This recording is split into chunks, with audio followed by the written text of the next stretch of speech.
Bonjour à tous, vous faites bien de nous suivre. Voici les titres de ce samedi. C'est bientôt la fin de la 34e édition de la Coupe d'Afrique des Nations. Un choc pour l'apothéose demain entre la Côte d'Ivoire et le Nigeria. Ce samedi, c'est la petite finale pour une place, une troisième place et une médaille de bronze. Les Bafana d'Afrique du Sud seront face aux Léopards de la République démocratique du Congo au stade Félix Houphouët-Boigny. Une rencontre qui sera suivie dans les espaces de loisirs à Abidjan et dans plusieurs villes de l'intérieur du pays, notamment à Bouaké, où les maquis et bars accueillent beaucoup de personnes en cette période de Cannes. Notre reporter sur place nous apprend que les chiffres d'affaires augmentent, surtout lors des matchs des éléphants. Vous allez le voir dans quelques instants. Et puis au Sénégal, des affrontements ont eu lieu ce vendredi lors de manifestations à Dakar et en province pour protester contre le report des élections. Un étudiant est mort à Saint-Louis en marge d'un rassemblement. L'apothéose de la Coupe d'Afrique des Nations, une 34e édition en Côte d'Ivoire qui aura tenu toutes ses promesses. Bienvenue à Kouaba.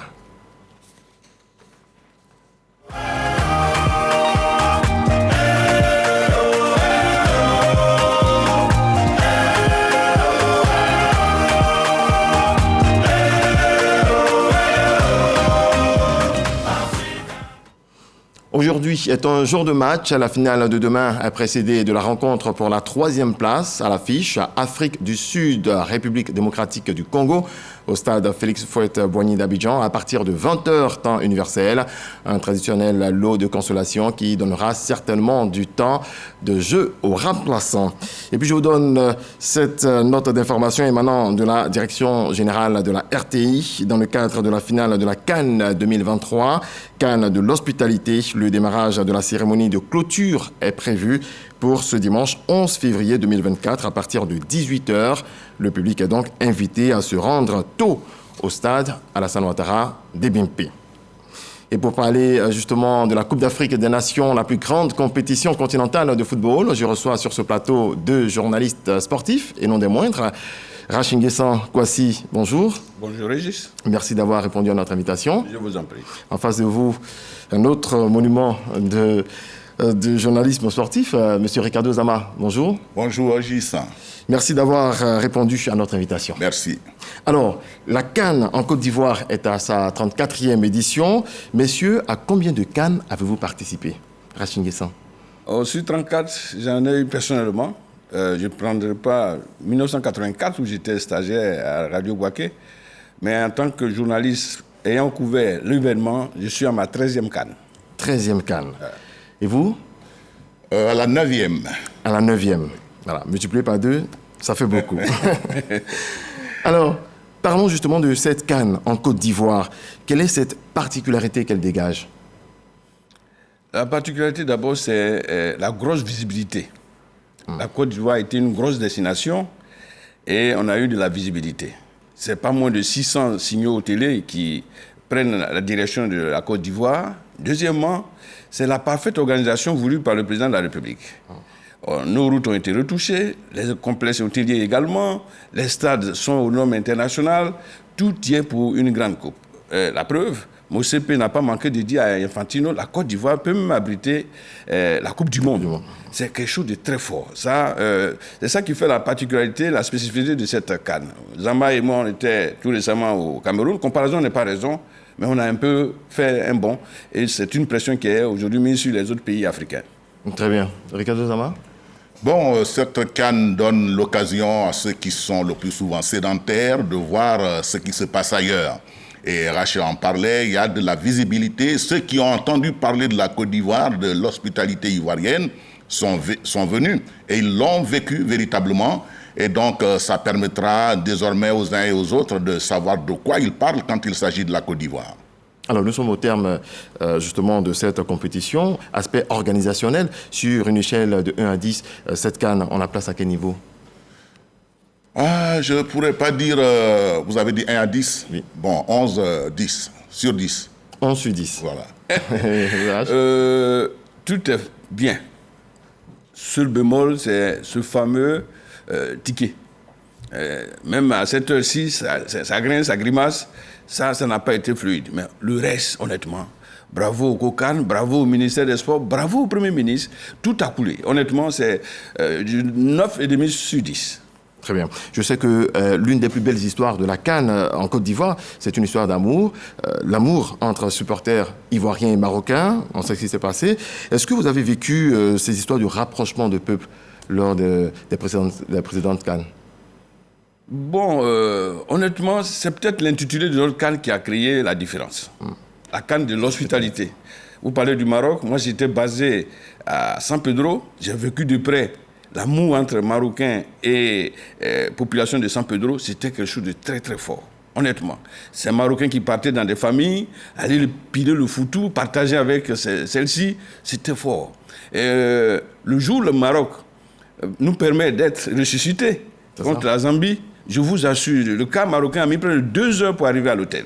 Toutes les populations sont sorties pour venir acclamer cette équipe marocaine. Ça fait un tic dans la tête de tous Marocains. L'hospitalité, c'était partout.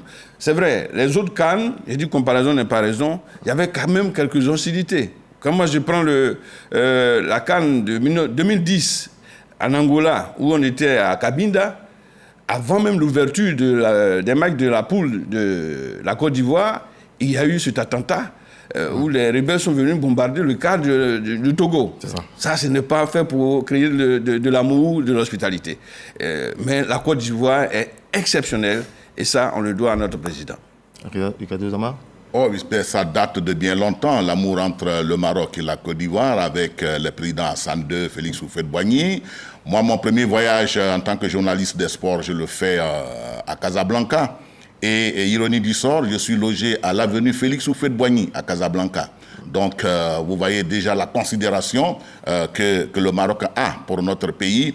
Et puis, cet événement dont parlait Racine Guessan a permis de ravigoter cette amitié entre les deux pays. Alors, sur l'aspect sportif, c'est vrai que la Côte d'Ivoire a 2 étoiles, mais quelle est l'équipe ivoirienne la plus redoutable que vous avez connue de toutes les CAN? La génération, vous voulez dire? Justement. La génération la plus redoutable, je prendrai 2. Il y a la génération des Laurent Pokou. C'était une équipe redoutable, même si elle n'a pas gagné de trophée continental. Et puis, il y a cette génération des Didier Drogba également. Voilà, ça c'est sur le plan des composantes de la sélection, hein, les joueurs qui font partie de cette sélection. Voilà, maintenant, au niveau du rendement, on a en 2023, pour cette présente CAN, une génération exceptionnelle. On va peut-être y revenir. Surtout, on va y revenir. Alors, Côte d'Ivoire, Nigeria, une rencontre qui sera suivie dans les espaces de loisirs à Abidjan et dans plusieurs villes de l'intérieur du pays, notamment à Bouaké, où les maquis et bars accueillent beaucoup de personnes en cette période de CAN. Notre reporter Charles Tatou nous apprend que les chiffres d'affaires augmentent, surtout lors des matchs des éléphants. Regardons. La CAN 2023 ne se limite pas seulement qu'à la création du plaisir et de joie des sportifs. Elle est aussi une source de revenus pour les entreprises de loisirs. À Bouaké, les restaurants dits maquis, les débits de boissons, les bars climatisés et les petites caves ouvrent leurs portes tôt en cette période de la CAN. On est un peu stressé quand même parce qu'on ne sait pas ce que les Ivoiriens vont nous donner comme résultat. Mais on se dit que si on a la victoire, ce soir, ça sera quand même chaud ici. Les rencontres de football font gagner des recettes, surtout quand l'équipe des éléphants joue. Les matchs où on a eu des pics, c'est les matchs de Côte d'Ivoire et les matchs du Burkina. Pour le match Côte d'Ivoire-RDC prévu pour 20h, déjà à 15h, les débits de boissons et les bars climatisés sont opérationnels. Les promoteurs de ces entreprises de loisirs estiment que les enjeux sont énormes pour eux. Des enjeux, mais pas des moindres. Par exemple, ici, il faut pouvoir accueillir un grand nombre parce que chacun lutte à s'accaparer un grand public. Le plus important, il faut avoir les meilleures ventes. Trouver des clients qui vont s'ajouter à nos clients habituels. Permettre à cette population de ce village-là de se retrouver dans un lieu dit, en pleine sécurité, et puis dans des conditions hygiéniques excellentes. Ils mangent, ils boivent, ils s'amusent, ils voient les matchs. Et tout ça, c'est la cohésion sociale. Depuis l'ouverture de la CAN, les brasseries ont augmenté la dotation des dépôts de boissons de Bouaké. Environ plus de 20 000 casiers de bière, sucreries et vins sont consommés par jour dans la période de la CAN, contre 6 000 par le passé. Alors, nous sommes toujours avec Ricardo Zama et Rach Nguessan. Rach, après avoir vu 1992 et 2015, les éléphants de Côte d'Ivoire en 2023 se rapprochent de quelle formation? 2023 se rapproche un peu de l'esprit camerounais. La Grinta, cette volonté de s'accrocher jusqu'au terme, jusqu'au coup de sifflet final. On a vu face au Mali, on a vu face au Sénégal.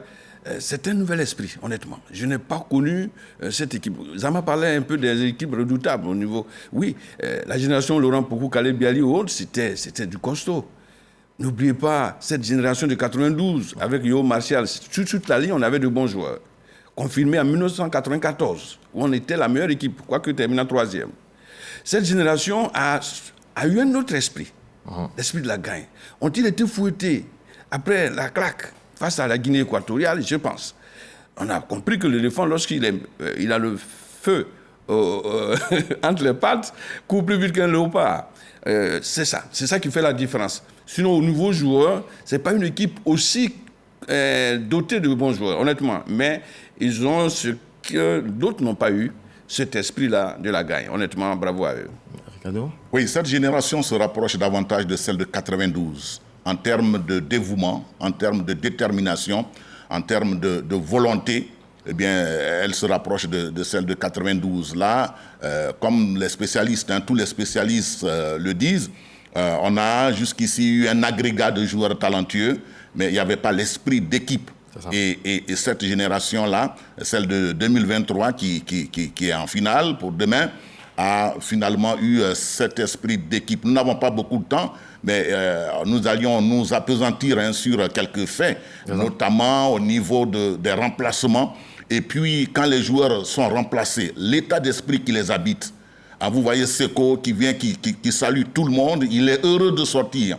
Vous voyez Max Gradel qui en fait autant. Et de leur bande de touche, ils donnent de la voix pour encourager leurs camarades à rester sur l'aire de jeu. On voit ça rarement, parce qu'un joueur, quand il est remplacé, c'est un peu grognon et tout ça. Mais il y a cet esprit de solidarité qui habite aujourd'hui notre équipe nationale. Et on le doit à ce trio de jeunes sélectionneurs, Faye et son ami de 2006, Guy Demel. Ils ont apporté quelque chose de nouveau. Et Zama a raison. On ne peut pas, même quand on sort M. Seko Fofana, il faut oser. Mais Seko ne proteste pas pour autant. Il va venir aider le banc à pousser les joueurs qui sont restés sur le terrain. Ça, c'est du nouveau. Ça, c'est un autre esprit. On peut dire là que les ingrédients sont réunis pour une 3e étoile. Non, on ne peut pas faire un tel parcours et puis rater le banquet devant la grande dame d'Afrique. Non, je pense que la 3e étoile est dans l'espace d'Abidjan. Sur le chemin. Alors, nous allons y revenir. Incursion à présent dans l'univers des volontaires de la CAN 2023. On les retrouve dans toute la chaîne de l'organisation. Ils constituent un des maillons essentiels. Vous allez le voir dans ce reportage de Khalil Diomandé qui les a suivis à l'occasion du match Côte d'Ivoire, République démocratique du Congo. Regardons. À peine les premiers rayons du soleil visibles, les volontaires de la CAN 2023 sont déjà sur pied. Cocody, il est 7h du matin, ces jeunes embarquent pour le stade olympique Alassane Ouattara des Bimpé. La rencontre du jour est d'une importance capitale. Effectivement, il s'agit d'une demi-finale pour la Côte d'Ivoire qui vient de très loin. Certes, le match se déroule à 20h, mais il est quand même important qu'on puisse mettre en place des dispositions pratiques afin de mieux organiser les spectateurs, mieux organiser tous les contours de ce match d'aujourd'hui, étant donné que c'est un match décisif. Un match décisif, il ne faut donc manquer aucun détail. À leur arrivée au stade, les volontaires s'entretiennent avec le directeur général de la police nationale, Youssouf Kouyaté. Il faut vérifier strictement que toutes les personnes qui arrivent ont des tickets. Il est inadmissible que des gens se retrouvent au tourniquet ou bien au portail sans ticket. Les consignes sécuritaires reçues, direction la salle de restauration pour prendre quelques forces. Puis, les dernières indications sont données par le chef de département volontaire du COCAN. La compétition prend une autre nature. Donc je vous appelle à la responsabilité et à la prise de conscience. Le match est très important, c'est un match capital. On a demandé plus de discipline, plus de rigueur, mais le tout avec beaucoup de courtoisie. On a autour de 2100, 2200 volontaires mobilisés pour ce match. Après le briefing, tous rejoignent leurs commissions respectives, entre autres les stadiers, l'accueil et la billetterie. Le travail commence depuis les portes du stade Alassane Ouattara. Des volontaires y sont postés afin de guider les spectateurs. Le stade de Bimpe est très grand. Nous avons plusieurs entrées et chaque ticket correspond à des entrées spécifiques. Raison pour laquelle depuis le portail, on essaie d'orienter chaque spectateur pour ne pas qu'il y ait des attroupements. Pendant que certains vérifient l'authenticité des billets et orientent les supporters vers les tribunes, d'autres s'évertuent à les installer confortablement. Nous sommes là à leur service, que tout le monde soit à l'aise. Puisque le stade est grand, c'est pas facile pour les spectateurs de se retrouver. Ici, comme dans les 5 autres stades du pays, au total, 10 000 volontaires mettent du cœur à l'ouvrage pour la réussite de la CAN 2023. Les spectateurs ne tarissent pas d'éloges à leur endroit. Ils sont très polis, ils sont trop gentils, accueillants, ils vous orientent. Parfois même si ils voient que je suis en train de chercher quelque chose, eux-mêmes ils viennent. Beaucoup de courage mes chers volontaires, que Dieu vous bénisse abondamment. Vous faites un excellent travail, continuez comme ça, vous rendez la Côte d'Ivoire fière de vous. Je dis merci aux volontaires, merci pour votre travail, vous êtes très appréciés. Les volontaires contribuent à presque tous les niveaux de l'organisation. Quand sonne l'heure du coup d'envoi du match, certains appelés porte-drapeau entrent en scène.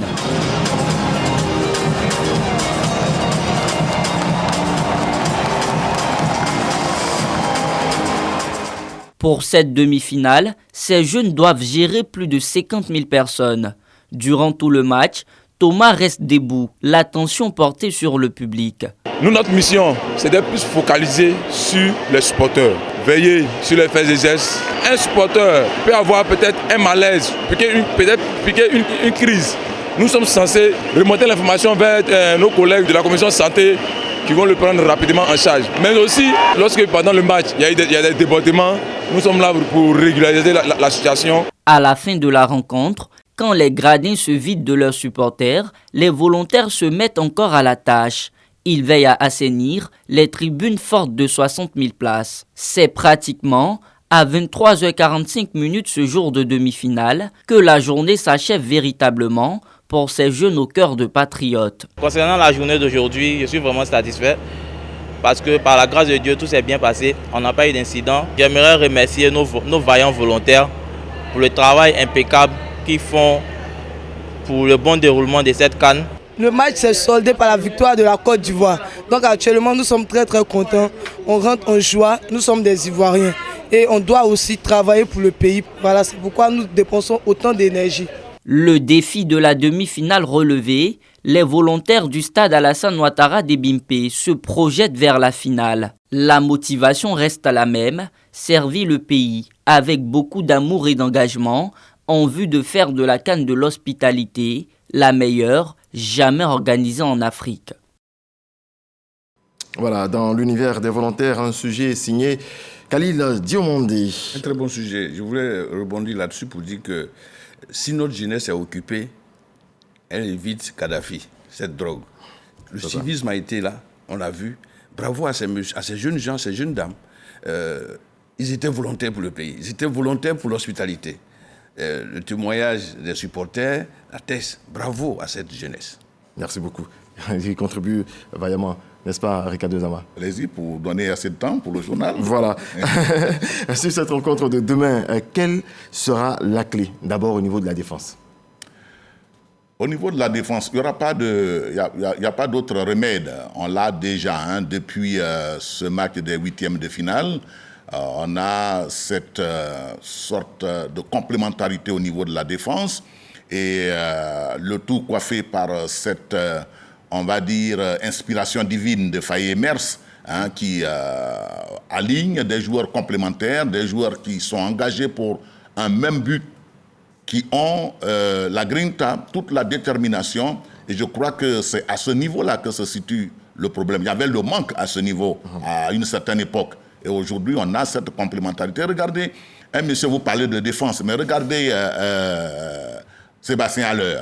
Sur tous les corners de la Côte d'Ivoire, contre la Côte d'Ivoire, il est en défense. Mais on va arriver pour l'attaque. Bon. Voilà. Non, je parle même de la défense. Pas de la défense. Parce que je parle de solidarité, et vous voyez qu'un attaquant est présent en défense quand la Côte d'Ivoire a un corner contre elle. Très important. Donc c'est cette solidarité-là qui anime le 11 national aujourd'hui. Je pense que la défense, déjà, la mayonnaise a pris.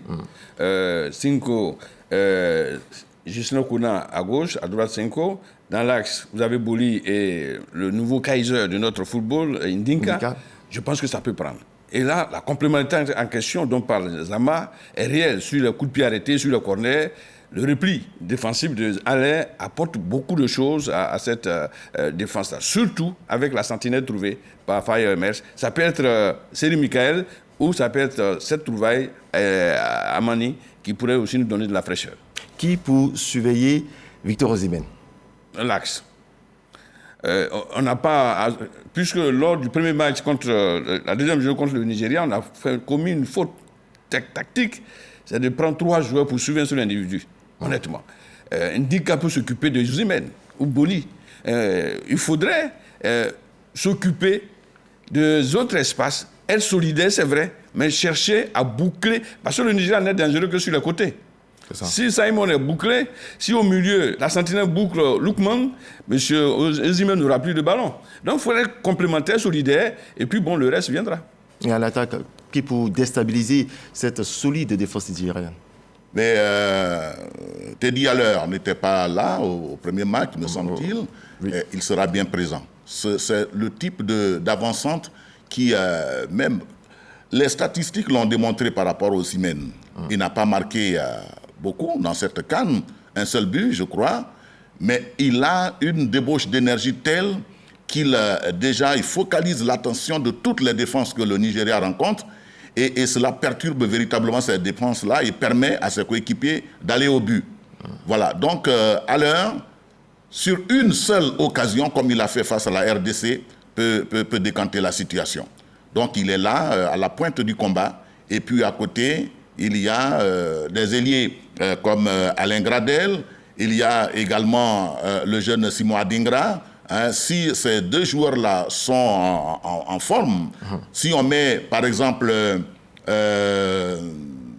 Pépé Nicolas à gauche, Adingra Simon à droite, Haller va être véritablement alimenté en ballon. C'est ce qui manque. S'il est alimenté en ballon, on peut rater 2 ou 3, mais on aura une bonne occasion pour conclure. Et ça pourra être bien pour la Côte d'Ivoire. Sébastien est plus même dangereux qu'Osimhen. C'est le prototype de ce qu'on appelle le libéraux d'attaque. Lors du match contre l'AD Congo, Mbemba, qui au plan offensif apportait beaucoup à son attaque, n'a pas pu franchir la ligne médiane. Pourquoi? Parce qu'il y avait Haller. Pour ce mec, Sébastien Haller sera Haller, pourvu qu'il soit alimenté. Et honnêtement, c'est un garçon à suivre de près, et surtout nos côtés. Si l'Unizab Gradel retrouve sa forme, comme il a été face à l'AD Congo, si le prince de Gontugo, Adingra, retrouve aussi sa vitesse, alimenté, à l'heure, nous fera des buts extraordinaires face au Nigeria. C'est un tout autre match qu'on verra demain. Un autre match où la pression est tombée. Depuis l'AD Congo, on sent que les garçons sont plus sous pression. Ils sont relax. Ils ont un public qui a créé l'osmose autour d'eux. C'est un pays qui est debout derrière cette équipe nationale. Et je pense que la Syrie est là, il faudrait la goûter. Je pense qu'on a la chance d'accueillir cette 3e étoile. Ça viendra, on attendra donc demain. Alors, Ricardo, à voir le parcours de la Côte d'Ivoire, on a l'impression qu'il y a une main blanche sur cette équipe, la baraka des vainqueurs, à l'image du Real de Madrid en Ligue des Champions 2022. Est-ce que vous avez souvenance de ce genre d'équipe vainqueur de la CAN? Parlez plutôt de la main divine. Vous avez parlé de main blanche, il faut dire les choses telles qu'elles sont. Et moi, je vois déjà une inspiration divine. J'en parlais pour le cas de Fayet. Et tous les ingrats spirituels de la Côte d'Ivoire doivent être dégagés de cette sphère de la Coupe d'Afrique des Nations de football. Pour ce match de demain, il faut véritablement voir la main divine qui est venu, qui a inspiré Faye Emers, qui a redonné vie à nos garçons qui se battent aujourd'hui comme jamais ils ne l'avaient fait. Il faut voir quelque chose derrière. Ce Dieu-là est là. Est-ce que... Non, attendez. Dieu nous a accompagnés. C'est la première fois, je vous dis, qu'un match de football, que les éléphants de Côte d'Ivoire intéressent nos imams, intéressent nos évêques, nos pasteurs. C'est incroyable. Dans mon quartier à Bégerville, à chaque match des éléphants de Côte d'Ivoire, les femmes sortent de leur maison, chapelet en main. C'est quelque chose de très fort. D'où est venue cette force des éléphants de Côte d'Ivoire? Non, ce n'est pas venu d'ailleurs, c'est venu du ciel. C'est venu du ciel. Dieu a accompagné cette équipe nationale. Pour l'effort que l'autorité a eu à faire, il y a de quoi. Et surtout l'hospitalité, Dieu, à partir de la Côte d'Ivoire, veut encore unir ses enfants d'Afrique. Et justement, vous qui avez participé à plusieurs CAN, est-ce que vous avez souvenance d'une équipe qui a traversé tout ce que la Côte d'Ivoire traverse en ce moment, jusqu'à remporter le trophée? Une équipe magique. Une équipe magique? Bon... quelle équipe qui a été magique? Peut-être l'Afrique du Sud. En 1996, l'Afrique du Sud revient sur la scène. Je rappelle que l'Afrique du Sud était à la première édition, mais sortie de l'édition en 1957 pour prendre d'apartheid. Mais quand l'Afrique du Sud arrive, honoré par le succès de l'Afrique du Sud en rugby en 1995, au championnat du monde, on se disait, mais cette Afrique du Sud pouvait faire quoi? Et dans la douleur, on a vu cette équipe monter en puissance avec les Maïs Fish et bien d'autres, et gagner cette Coupe d'Afrique. Il y a eu aussi certainement l'Égypte, qui, en 2006, était en difficulté devant une pimpante équipe de la Côte d'Ivoire, mais poussée par son public. C'est pour ça qu'il faudrait copier ce qui s'est passé en Égypte demain. Poussée par 100 000 spectateurs, ils ont fini par gagner ce trophée. Donc la volonté d'un peuple accompagne une équipe.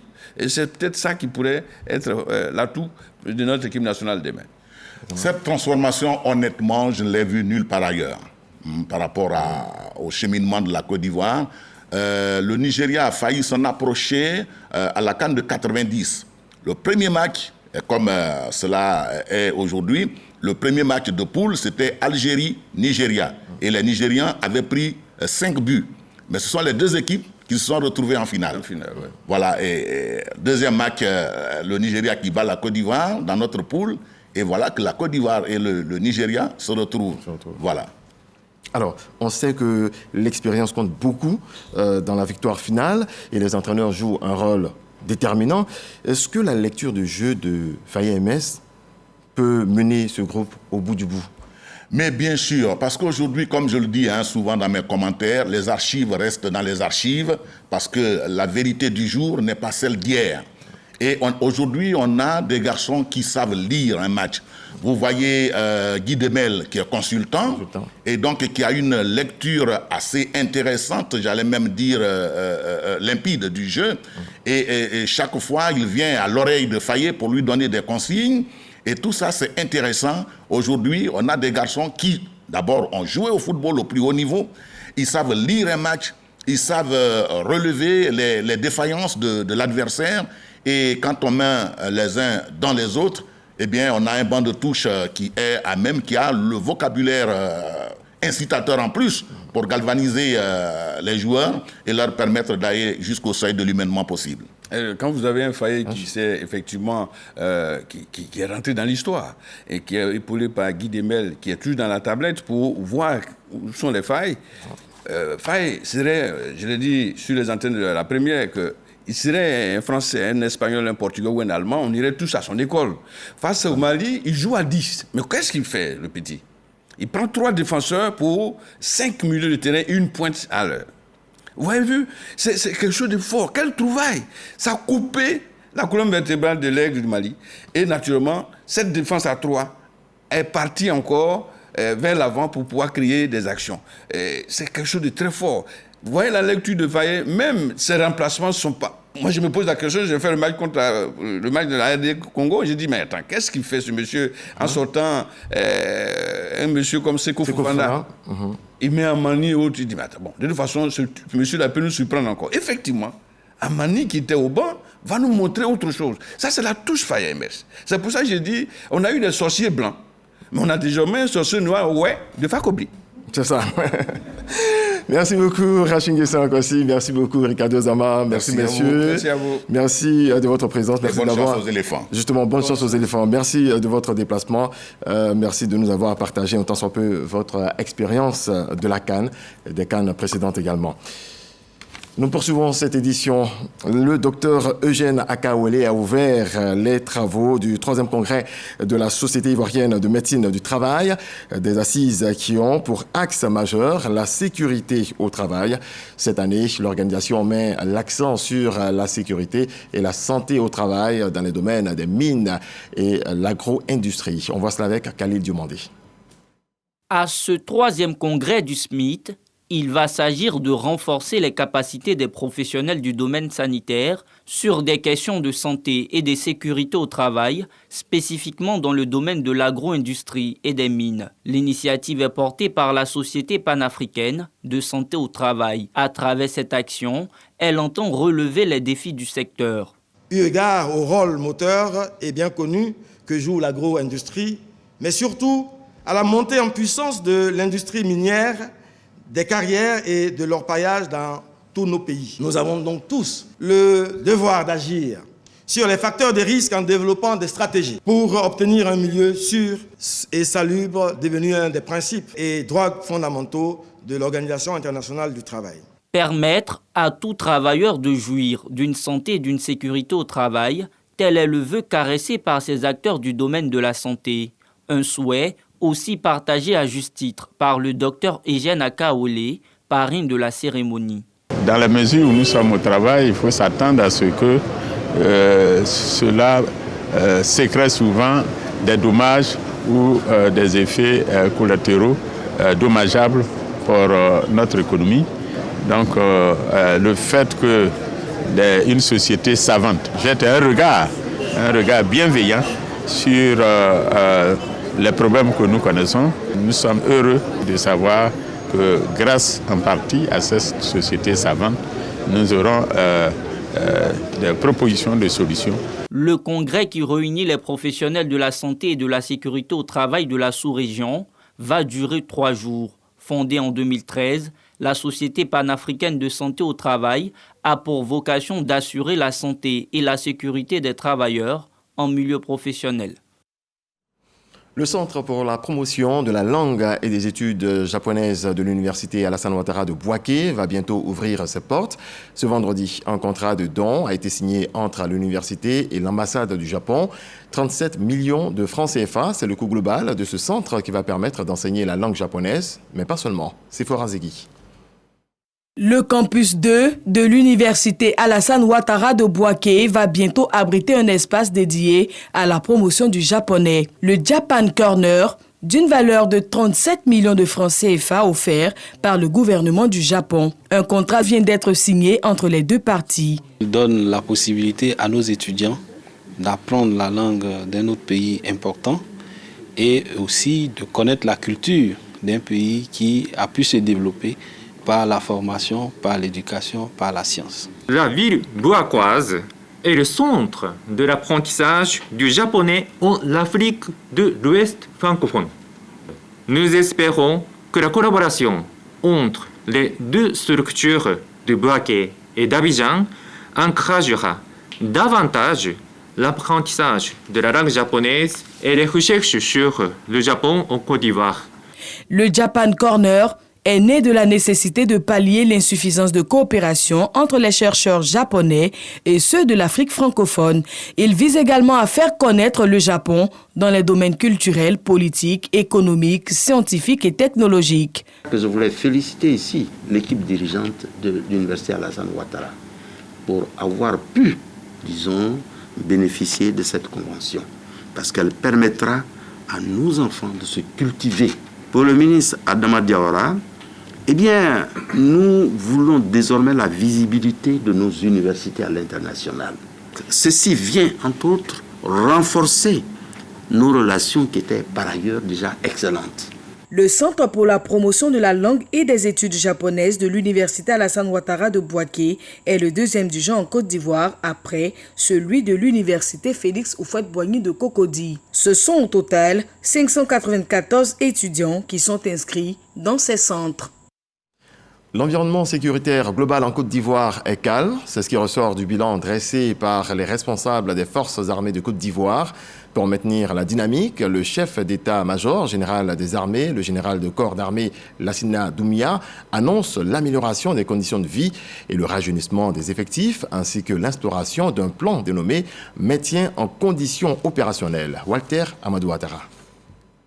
L'armée ivoirienne, dotée de moyens logistiques de dernière génération et d'un personnel dévoué à la discipline, a vécu 2023 comme une année réussie, ponctuée d'intenses activités, cela à travers des initiatives telles que Frontières étanches et Zone opérationnelle Nord pour faire efficacement face aux menaces dans l'ouest et dans le nord du pays. L'événement majeur pendant cette période a été la libération de nos frères d'armes détenus illégalement au Mali qui ont retrouvé le sol ivoirien le 7 janvier 2023.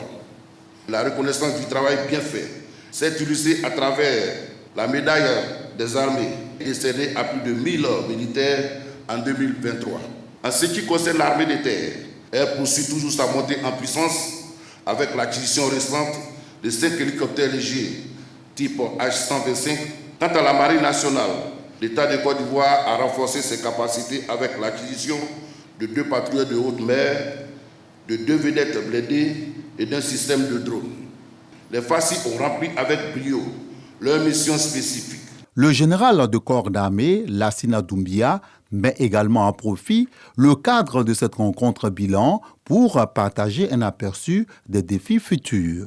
Les efforts entrepris par le gouvernement durant l'année écoulée devraient se poursuivre durant l'année 2024, selon notre plan d'action FACI 2025 et conformément à la vision portée par le président de la République, chef suprême des armées, à qui j'exprime ma profonde reconnaissance. Il s'agira d'adopter une stratégie intégrée visant à renforcer substantiellement notre capacité, tant en ressources humaines que techniques et technologiques, de sorte à marquer notre présence dans les 4 dimensions.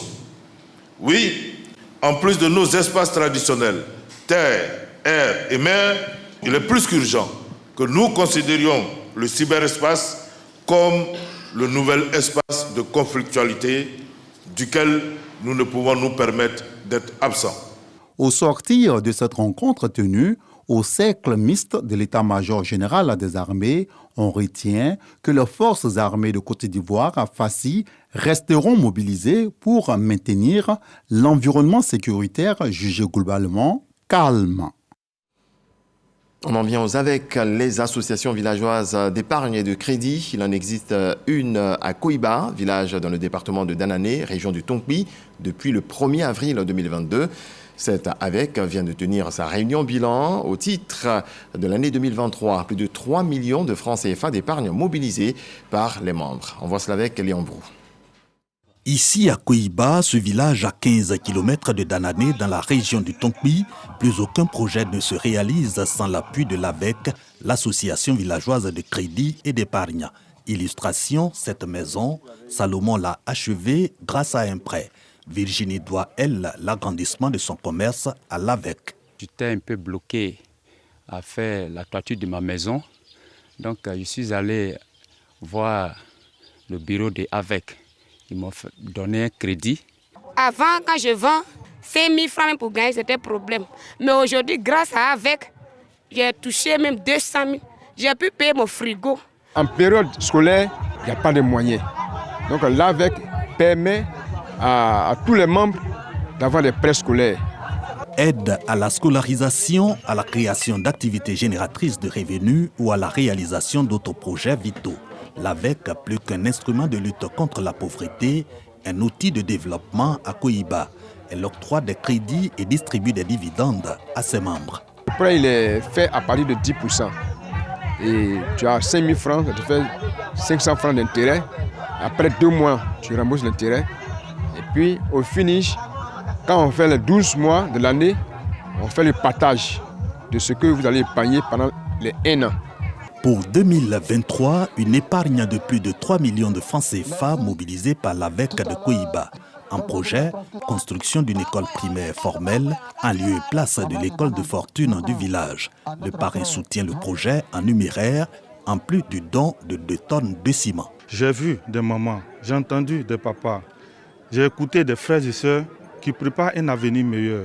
Donc il était nécessaire pour moi et ma fondation Jumeaux de venir ici, les appuyer normalement pour qu'ils puissent atteindre l'objectif fixé. Président d'une fondation, Jean-Marie Ouyi, lui-même cadre de Danané, accompagne l'AVEC de Koïba depuis sa création le 1er avril 2022.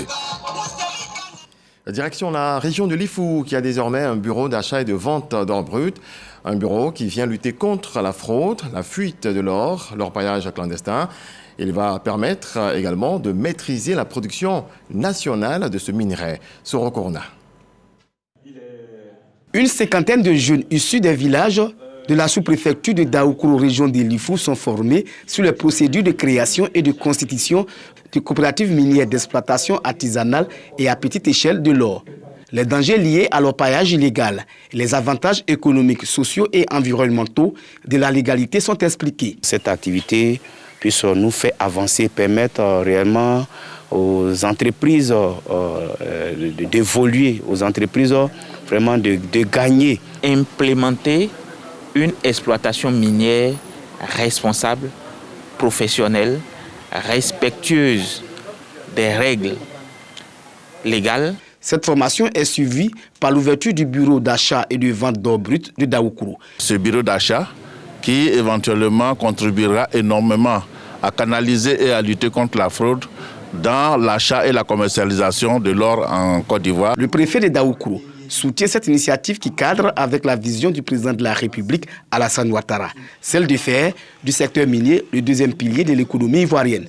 Nous avons ici des personnalités et des structures qui se soumettent aux exigences du code minier de la République de Côte d'Ivoire, permettant ainsi de changer le regard des populations sur l'exploitation minière. La formation des jeunes sur les procédures de création et de constitution de coopératives minières d'exploitation artisanale et à petite échelle de l'or va s'étendre à toute la région de Lifou.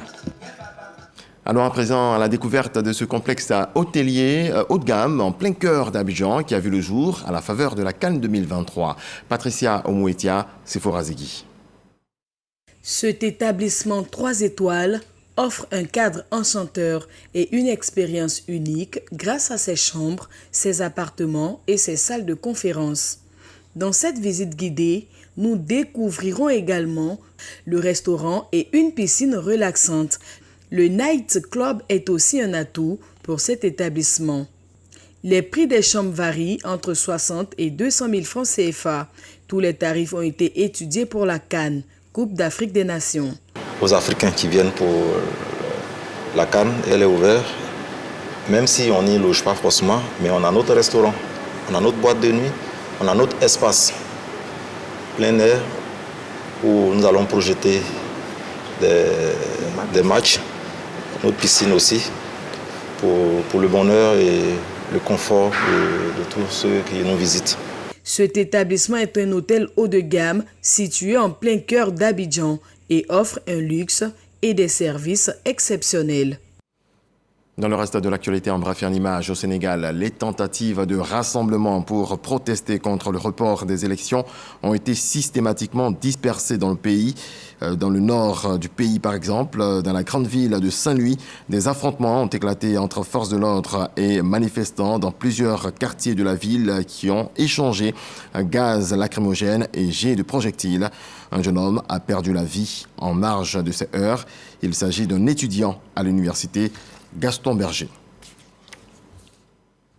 Madame, Monsieur, ce journal prend fin. Merci à vous tous de nous avoir suivis. Merci à nos invités qui étaient sur ce plateau. N'oubliez pas, c'est demain qu'on connaîtra le vainqueur de la 34e édition de la Coupe d'Afrique des Nations. Qui de la Côte d'Ivoire ou du Nigeria soulèvera le trophée continentale. Ça passe par 90 minutes, voire 120 minutes de confrontation. Bastien Haller face à Victor Osimhen à partir de 20h temps universel au stade Alassane Ouattara d'Ebimpe. Nous revenons sur cette note d'information émanant de la Direction générale de la RTI dans le cadre de la finale de la CAN 2023, CAN de l'hospitalité. Le démarrage de la cérémonie de clôture est prévu pour ce dimanche 11 février 2024 à partir de 18h. Le public est donc invité à se rendre tôt au stade Alassane Ouattara d'Ebimpe. Très belle journée à tous. Merci de nous avoir suivis. Ça se passe ici, en Côte d'Ivoire. Bienvenue, ça se passe ici. C'est la Coupe d'Afrique. Passe le message à ton père, passe le message à ta sœur. Il est là.